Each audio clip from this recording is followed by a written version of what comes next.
This week on Dine Drink CLE, the podcast, what are the first things that we're going to be able to see that you know of or that's We are planned? going to see the seating. We are going to see the pop-ups. We are going to see the digital newsletter.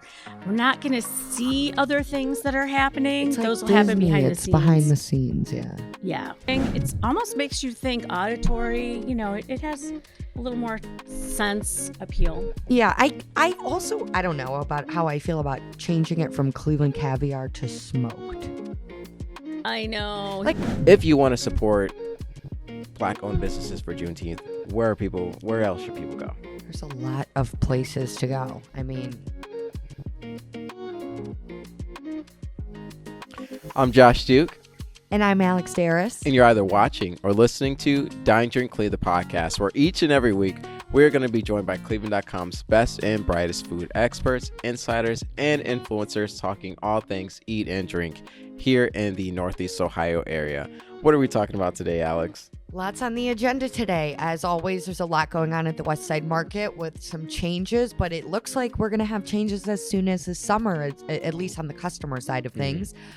Also, Old Brooklyn Mustard, it's one of my personal favorite condiments from Cleveland, got a rebrand and a celebrity business partner with Michael Simon. And then finally, it's Juneteenth. It's going to be around the time that this episode comes out. So we're going to talk about soul food in Cleveland. So. And so first we got Paris Wolfe here, who's going to tell us a little bit about this West Side Market changes that we have on the horizon. I know there's been a recent update, and we've talked about it a lot on the podcast, but there's a little bit more to talk about this time around. There's more happening. Yeah. So I guess to get started, the money. So they got some money. So the city council voted on another $10 million to go to the West Side Market. It's something that's been on their agenda for a while, and it's been bandied about with conversation on whether it should happen or the money should go elsewhere. But there were quite a few people that approved it over last week. Mm-hmm. And that but adds to $20 million. That's a complete $20 million from the city. Yeah, but they still want another, 30-40 million? They still need to bring in between 30 and 40 million. But now that the city has given them 20 million to invest in the building and the infrastructure, it's going to give more confidence to private donors and foundations and agencies that might be giving them more money. It's not like they will have to form the foundation of the money. Yeah. Right. They will be contributing to a project that's going forward. Yeah, so it sounds like they kind of bought themselves a little bit more time to like find the rest of that money. Yeah, And confidence. Yeah. And Credit, confidence. yeah. Yeah. And I guess, well, because that's really high level and big numbers, but as far as those of us shopping with a few 20s and a grocery bag, what are we going to see potentially this summer different at the market? They're right now, well, first with the big money, they're doing drawings and engineering and figuring out when they're going to get things started in 2025. But right now, starting in mid-summer, they're going to have a dining area in the alleyway between the market and the produce arcade. It is about time. So when you get your hot dog or your bratwurst or your crepe, you don't have to stand near a trash can. You don't have to go upstairs and sit on the heaters. You can go outside and eat more comfortably. Yeah, it's kind of surprising we haven't seen this yet. It's been around for 100 years. They have never had this sort of, or have they? I don't know. No, they haven't. It is surprising. Never had this. Well, but that's probably because the market was not really designed to have prepared foods. So prepared foods have kind of inched in, and as they do, that need has become apparent but not addressed. Yeah. That's interesting. I mean, it's really hard to shop at the market and not eat some snack while you're shopping. I and all. agree. But, Absolutely. Yeah, what else? What is the other change this summer? Oh, some pop-up vendors. They're going to start having pop-up vendors. Actually, they started, I think, around Mother's Day, and the pop-up vendors are going to continue.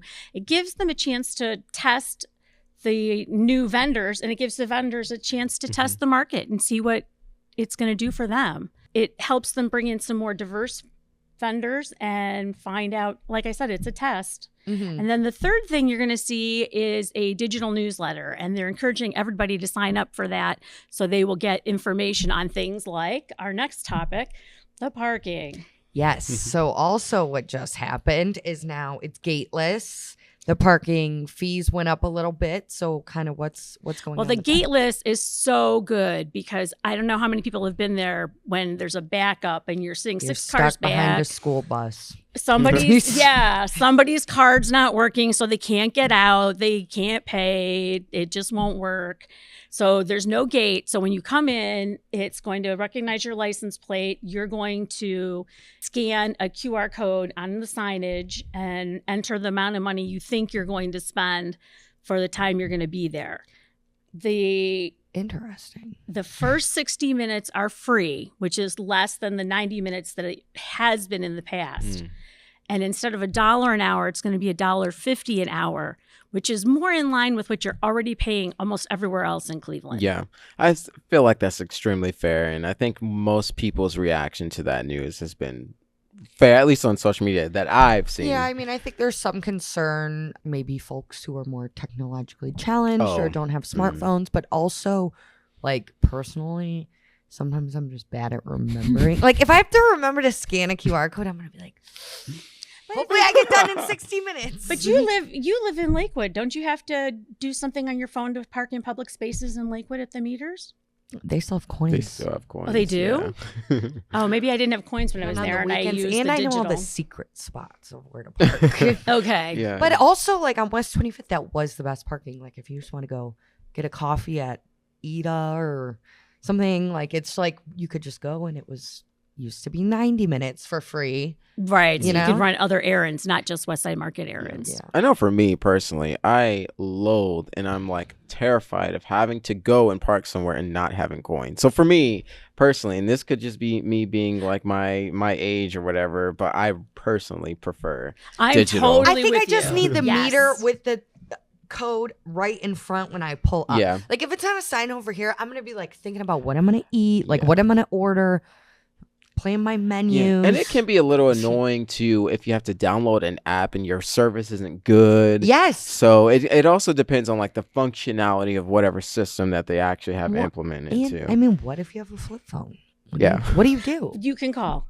My mom does not do email, text, hardly anything. And she's like, well, what'd I do? But first, she wouldn't even drive to Cleveland. So, but I told her she would make a phone call. You make a phone call and they'll take care of you. Yeah. And what, you give them your credit card over the phone? I don't know. I'm just curious. I haven't made the phone call. I'll go try next Try time. it. I'll be like, I need help. Yeah, well, I'm glad there is that option. Although, like the mention of a flip phone just really just like took me out just now because it's like, whoa, Come on, those, I know. those Not existed. We're not all licensed to fly drones and everything. Should we also have pagers? So should we have accommodations Let's for bring those? back a pager, yes. And also, I guess, I know, like you said, they're going to be drawing these plans. What's kind of first on the list infrastructure-wise at the From what market? I've heard, the basement is a big part of the changes. The electricity will be coming. That's a big part because it involves a lot more infrastructure than just running a few wires here and there. It involves a lot. Yeah, and it seems like a need too, since the market's lost power a few times. It lost power, I think, in April, and then it lost power last Friday for an hour. But the whole block went out. It wasn't just the West Side Market. The good thing is Cleveland Public Power cut the power before it went back on, so there would be no surges and no damage to any of the equipment. Yeah. Well, hopefully they get that sorted out first. Hopefully that's in their priority in terms of things to come. But when we're looking at things to come and we're looking at this summer, what are the first things that we're going to be able to see that you know of or that's We are planned? going to see the seating. We are going to see the pop-ups. We are going to see the digital newsletter. We're not going to see other things that are happening. It's like Those will happen Disney, behind the it's scenes. behind the scenes, yeah. Yeah. Underground. Gotcha. And that's one of the goals is to get the power underground so it's not subject to the weather. Yeah, so what else outside of the market, I guess? What's going on with Old Brooklyn mustards, now known as pop mustards? You recently spoke to Michael Simon and got that story, so tell us. Okay, the scoop. Michael Januska started Old Brooklyn Mustards in 2016, and they've been selling very well in Northeast Ohio. Michael Simon's been one of his longtime clients. When he had Lola, he started to purchase the mustard instead of make his own. They have the name Pop because the mustards are not just whole grain, they're whole seed. The seeds are fermented, and when you bite into them, they pop a little bit. Mhm. So that's part of the reason. But part of the reason they're going with the rebranding is that Old Brooklyn doesn't resonate nationally. Yeah. It's a Cleveland brand. So Michael Simon, who is partnering with Michael Januska, would like to see it go national. So they're preparing to spread the word, spread the mustard. That's crazy. Is it still going to be located in? It's still going to be located in Old Brooklyn. Michael Januska got the new production line in the last 6 months or so. So he's ready. They just need to start getting big clients, and Michael Simon is helping him do that. And none of the recipes are changing, right? Even if the names are changing? Just the names are changing to make it more clear, because people thought Cleveland caviar meant there was caviar in it, and it was so really good, just though. a description, isn't it? It's like my favorite mustard. I agree. But it is like not caviar. my favorite mustard, my favorite mustards. All of them now. But it does pop like caviar, like you said, and it it's does because of the whole grain or the whole seed mustard. Yes. And there's 28,000 mustard seeds in a jar. That's what Michael Januska told me. It's like Kinda the game getting at school when you guess the jelly beans in the jar. I know. I want to know who counted them. Yeah, I'm glad they're making a move to be more nationally, I guess, palatable, I guess, to a national audience. But at the same time, moving away from a Cleveland audience kind of sucks. It kind of I know. we Doesn't need seem like it's a- ours. Well, Yeah. think We about it. have- What's the other ones? Cleveland Kraut. Kitchen. Yeah, Cleveland Kraut. That's national. You can buy that everywhere. And Yeah, it's still sure. Cleveland. I think it's. I don't know. Maybe. Did we need this? Did It it should need say that? Cleveland Did it Pop. need that rebranding? Is I there guess already I'm just Cleveland asking. mustards? Yes. Hmm. Arrival. Never mind. I can't vouch for them. I haven't tried them, I haven't either. but maybe it's good. But so, yeah, I guess pop is kind of weird. Like we could have had like something. Mm-hmm. But it's a dynamic label, and I think that's what makes the word work. It's not just a word, it's a dynamic graphic. There is like a whole psychology to like making a label for things on Mhm. grocery store shelves. And like they say, I feel like I read something that they said if restaurants have a lot of red or yellow like on the walls, Stimulates it makes you appetite. more like hungry and stuff. So I feel like that like the labeling it is very like eye-catching on a shelf. It's eye-catching. It almost makes you think auditory. You know, it has a little more sense appeal. Yeah, I also I don't know about how I feel about changing it from Cleveland caviar to smoked. I know. Like, He's I just feel going like with the one word: name- smoked IPA, Kraut. I get it. It's simplicity, whatever, but I like the Cleveland caviar name. I do too. I don't know. I guess we sound like the curmudgeonly We old do, people. We're like, I we like the way know. it was, Yeah, I but was just it's talking literally about going to be the pagers same. and flip phones, and here I am. I'm on Complaining that about side the- of things now too. Yeah. Well, I think they still have 3-packs on sale of the previous brand. I'm gonna have because to they're go buy that bringing the before new this brand episode in. airs. Yeah, that'd be Um, funny if the- like imagine if you held on to those and then like in 10, 20 years they became super rare and valuable. So hey. Hey, go get Well, some. that's like, Yeah. have you ever seen? This is so not the same thing as this artisanal mustard, but on eBay, what they sell the original Four Locos for. Have you seen that? Like, you know how No. Four Locos, the drinks used to have caffeine and then they were like illegal? Mm. They're like going for like hundreds of dollars a case, like for the original Four Loco. Oh my. Okay, so in other news, I guess, or not really news, but topical things going on right now in June. Juneteenth is coming up next Wednesday, and Cleveland, we kind of do it big. So, Alex, what's going on with Juneteenth in Yeah, so Cleveland? Juneteenth, we celebrate it June 19th. It commemorates the emancipation of enslaved people in the United States in 1865. And I guess on the foodie side of it, I think there's a lot of kind of what I'm working on a story about is the soul food aspect of Juneteenth, because soul food has a lot of roots in the deep South. It comes out of a lot of these like slavery and people who, once they got free, moving across to different places in the country, they brought the food that they knew with them. And Cleveland this weekend, I think it's June 15th, the Metro Health Juneteenth Freedom Fest is happening on Mall C, and they're having an entire soul food row. What? Yes. That's so there's awesome. a ton of vendors. I know Zanzibar, Pete's Barbecue, Mac Attack, Smokin' Babes. There's a bunch of soul food vendors kind of offering everything from fried chicken to seafood to pork chops and all the sides. I don't know about you, but the sides are my favorite part. So. Yeah, of course. I mean, some good cheesy mac and cheese. That's That's always going to take Like, me there, right? all of it. Yeah. Sweet potatoes, baked beans, all of it. Cornbread. Greens, collard greens. Mhm. Yes, yes. Question for you. I hadn't prepared you for this, so I'm sorry in advance. Have you heard of any spot in Cleveland where you're supposed to be able to get chitterlings or chitlins, as I like to call them? I wonder if they have it at Angie's. Have you eaten at Angie's Soul Food? No. They're like the OG in Cleveland. There's a Mhm. few locations. Akin Africa, he is the son of Angie. He owns Zanzibar, so he has that. And I don't think Zanzibar does, but Angie's might. I haven't been in a while. Gotcha.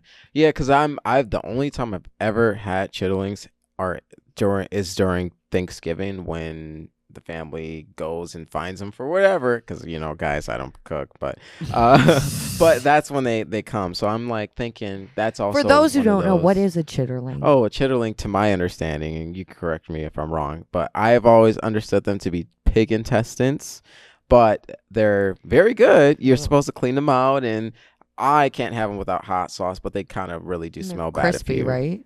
No. No, I've never really had them.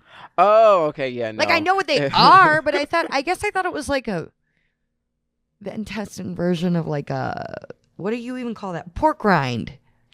No. That would they're be not. better. No. That would no. I don't oh, think so. okay, That would because be I've really eaten like weird. intestines, like tripe, tripe tacos. That's like No, they are cooked to a consistency that's almost like, I don't want to say chewy, because if they're chewy, they're wrong. It reminds me, they don't taste like scallops at all, but almost to that consistency where it's like not chewy, and if you do it wrong, it is chewy. But they're still, I don't know how to describe them.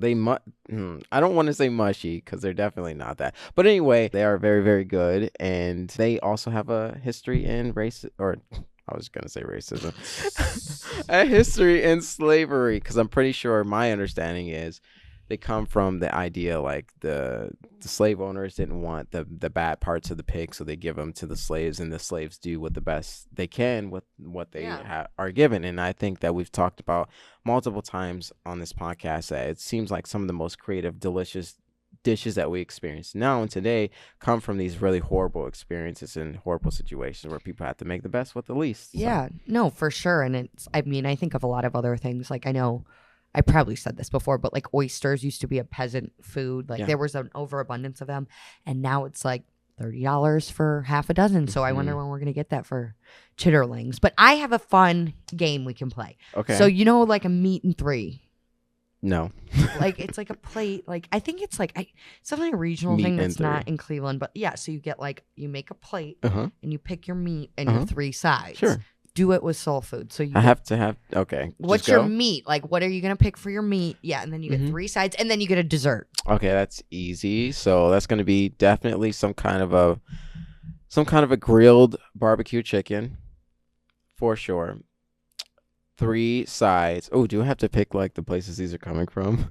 No, Okay. that's too complicated. Okay, yeah, 3. This isn't like a death row meal. Like, 3 sides. Well, I mean, I'm gonna treat it like that. yeah. 3 sides definitely are gonna be mac and cheese. Is gonna be my A1 day one, right next to my chicken. After that, I definitely think sweet potatoes are important. That's almost like a dessert, but we'll say that's aside. Well, yeah, if I got 3, then collard greens is gonna take the last No spot because you gotta. cornbread or a biscuit. Nope. I'm good. I'm good with the decisions I made. And what's your dessert? Are you like a banana pudding? Do you like a sweet potato pie? I do like a sweet potato pie. That's a good one. I'll go with that. Peach cobbler. No. Mm-mm. Oh yeah, you're weird about pies. Yeah, I don't like pies with Okay, like fruit mine would be, which I always like fried chicken, but I think like a smothered pork chop. You know, like a big saucy pork chop. Mm-hmm. And then you kind of took my sides. Like you can take them. Oh, you were gonna do the same 3. Yes, like I was gonna do collard greens, mac and cheese, and like sweet potatoes. Yeah, but I would do like a peach cobbler or like a banana pudding. that's a good one too. Situation. That is a good one. I like. I like food banana desserts. puddings with no bananas.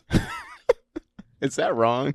No, because I've actually seen like a recipe on Instagram. For Yeah. that, and people are like, "Oh, finally!" Mhm. But it's like Come on, grow up. With the shortbread cookies, though, not the vanilla wafers. Do you know what I'm talking about? Yeah. The square shortbread cookies. I don't know Yeah. what the branding is called, but they're square. But anyway. So you're gonna make me some? Well, I don't do that. You can cook. That's not cooking. It's Making it's banana pudding is not like cooking. banana pudding with okay, you're right. It wouldn't be. It's mixing at most. True. So for Black History Month, you wrote an article that featured a lot of Black-owned businesses, establishments that maybe they're not going to be participating in the big Juneteenth Cleveland downtown event, but if you want to support Black-owned businesses for Juneteenth, where else should people go? There's a lot of places to go. I mean, Roaming Biscuit is where I would start for breakfast. I mean, you could probably go through the whole thing. Zanzibar, like we talked about already. Yeah, Zanzibar, Angie's, Cleveland Vegan Club. That's all the same owner. What was the one that you wrote about? That was It's a Must Cafe 21 featuring 21 plus. It's a very weird name a little bit, but yeah, that's a good one in Garfield Heights. That's kind of hidden low key. Yeah. Oh, I would go to Sweet Pork Wilson's. That's my favorite barbecue. Yeah. I probably talk about it like every week at this point. There's one that you mentioned recently that has it's like a vegan soul food. Do you know what I'm saying? Yes. It's called Squash the Beef. Yes. It's like, vegan soul food. Yeah. I know they were at a Juneteenth event recently. I don't know which city's Juneteenth event they were at, but they were there. So they might be around for Juneteenth. So look out for them for sure. Do you have faith in vegan soul food? If I was gonna try vegan, if I was gonna do it for the first time, or like permanently, or like in any significant way, only eat soul food. I would start there because I gotta imagine if you turn vegan or if you turn soul food vegan, or vice versa, it'd be pretty good. Yes. You know what I mean? I got where, no, for sure though. But I totally like what you were saying. I mean, it's always a good time to support Black-owned businesses, but if you need an excuse to spend money outside of using your groceries and go out to eat, then go support a Black-owned business on Juneteenth. Yeah. Thanks so much for listening to or watching Dine Drink CLE, the podcast. Make sure to like, subscribe, and follow us on Spotify, Apple Podcasts, YouTube, or wherever you get your podcasts. Follow us on Instagram at DineDrinkCLE, and make sure to subscribe to our newsletter at cleveland.com/newsletters.